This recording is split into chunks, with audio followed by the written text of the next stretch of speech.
Se tudo passa, absolutamente tudo, por que você ainda vive como se certas dores fossem permanentes? Essa é a verdade desconfortável que evitamos encarar.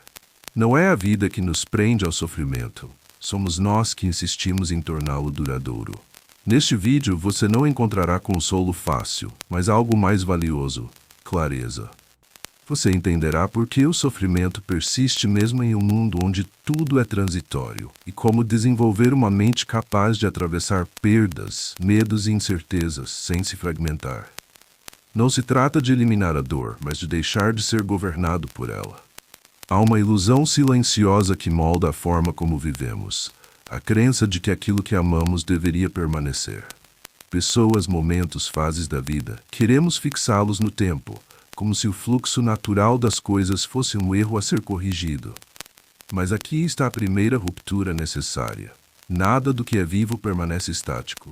E ainda assim, agimos como se a mudança fosse uma injustiça pessoal. Reflita com honestidade. Quando você sofre, o que exatamente está doendo? O fato em si, ou a expectativa quebrada?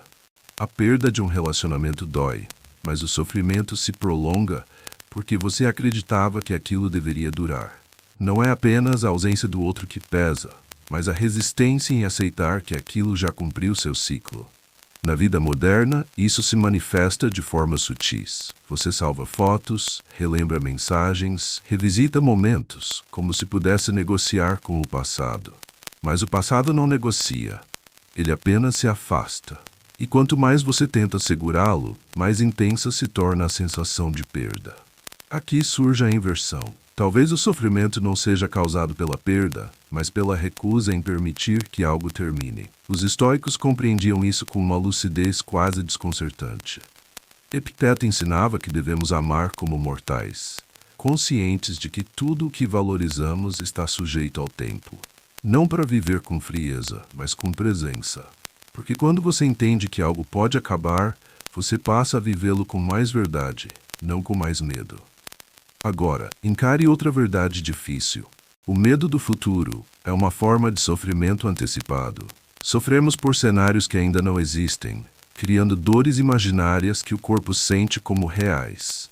A mente se torna um palco onde tragédias são ensaiadas repetidamente. E o mais curioso, quando o futuro finalmente chega, raramente corresponde ao que temíamos. Ainda assim, já nos desgastamos como se tivesse sido real. Pense em alguém aguardando uma resposta importante, um emprego, um diagnóstico, uma decisão. Dias de ansiedade, noites mal dormidas, pensamentos circulares. Quando a resposta chega, ela é apenas um fato. Mas o sofrimento já foi vivido muitas vezes antes. A inversão aqui é poderosa. Não é o futuro que causa ansiedade, é a tentativa de controlá-lo. Marco Aurélio lembrava a si mesmo, em meio ao caos do império: concentre-se apenas no que está sob seu domínio. O restante pertence ao fluxo do mundo. Quando você tenta controlar o incontrolável, você entrega sua paz em troca de uma ilusão de segurança. Veja isso na prática. Você se preocupa com o que os outros pensam de você. Ajusta comportamentos, mede palavras, tenta prever julgamentos. Mas mesmo assim, será interpretado de formas que não pode prever. O sofrimento nasce dessa tentativa impossível de gerenciar percepções externas. E se você invertesse isso? E se aceitasse que não controla a opinião alheia, apenas sua integridade? Essa mudança não elimina desafios, mas dissolve um peso invisível que muitos carregam por anos. Se essas ideias estão ressoando com você, vale a pena se inscrever no canal e compartilhar nos comentários. Qual sofrimento na sua vida você começa a perceber que pode não ser permanente? Às vezes, nomear já é o primeiro passo para libertar. Agora, avancemos mais profundamente. Existe uma crença ainda mais enraizada, a de que a dor deve ser evitada a todo custo. Mas essa fuga constante nos torna frágeis. Verdade dura: quem evita toda dor também evita crescimento. A dor em si é inevitável. Perdas acontecerão, planos falharão, o corpo envelhecerá, relações mudarão. O sofrimento excessivo surge quando adicionamos resistência àquilo que já está acontecendo. Reflita: quantas vezes você disse internamente: isso não deveria estar acontecendo? Essa frase, aparentemente inofensiva, é uma negação da realidade. E negar o que é não transforma o fato, apenas prolonga o conflito interno. Os estoicos não buscavam uma vida sem dor, mas uma mente que não se desorganiza diante dela. Na prática, isso significa olhar para uma situação difícil e perguntar: o que aqui depende de mim? Essa pergunta simples separa caos de clareza. Imagine alguém que perde o emprego. O impacto é real. Mas há dois caminhos: um dominado pela narrativa "minha vida acabou", outro orientado pela ação "o que posso fazer agora?". Atualizar habilidades, buscar contatos, reorganizar finanças. O evento é o mesmo, mas a experiência interna muda completamente. A inversão aqui é essencial. Não é a adversidade que define sua vida, é a forma como você responde a ela. Outra verdade desconfortável: muitas vezes nos apegamos ao sofrimento porque ele se torna parte da nossa identidade. Eu sou ansioso, eu sou alguém que sempre dá errado. Minha vida é assim. Essas narrativas criam uma espécie de estabilidade emocional, ainda que dolorosa. Mas veja o paradoxo: ao se definir pela dor, você a transforma em algo permanente, exatamente o oposto da realidade. E se, em vez disso, você enxergasse o sofrimento como um estado transitório, não como quem você é? Na vida contemporânea, isso aparece claramente no esgotamento emocional.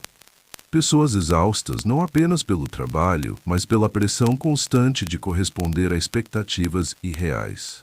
A mente nunca descansa, porque está sempre tentando sustentar uma imagem. A inversão surge novamente.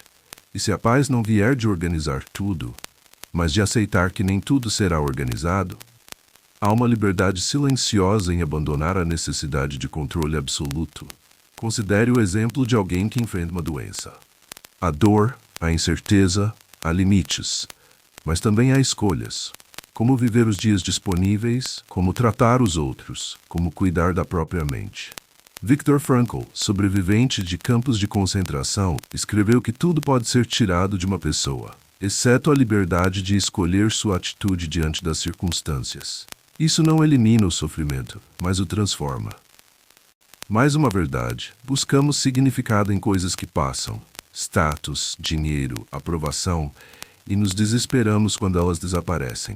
Mas o que é construído fora de você sempre estará sujeito à perda. A inversão aqui é quase silenciosa, mas profunda. O que não pode ser tirado de você? Caráter, consciência, a forma como você age quando ninguém está olhando. Quando você desloca o centro da sua vida para isso, o mundo externo perde o poder de devastar completamente sua paz. Pense em um atleta que se lesiona no auge da carreira. Tudo aquilo que parecia definitivo se desfaz. Se sua identidade estava apenas no desempenho, o colapso é total. Mas se há algo além, disciplina, resiliência, propósito, então a queda se torna transição, não fim. E assim voltamos à pergunta inicial. Se tudo passa, por que você sofre tanto? Talvez porque no fundo você ainda espera que algo não passe, que certas pessoas permaneçam, que certas fases durem, que certas dores nunca cheguem. Mas a vida não faz esse acordo. E paradoxalmente é exatamente isso que a torna suportável. Porque a dor passa, porque o medo passa, porque os dias difíceis passam. Mas também porque os dias bons passam. E é isso que dá valor a eles. A verdadeira força não está em impedir o fluxo, mas em aprender a atravessá-lo sem se perder de si mesmo. Então, quando o próximo momento difícil chegar, e ele chegará, experimente não resistir imediatamente. Observe. Respire dentro da experiência. Pergunte a si mesmo: isso é permanente, ou estou tentando torná-lo permanente? Essa pergunta, simples e silenciosa, pode mudar tudo. No fim, não é a impermanência que causa sofrimento. É a nossa insistência em viver como se ela não existisse.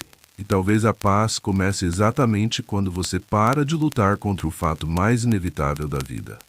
E passa, enfim, a caminhar com ele.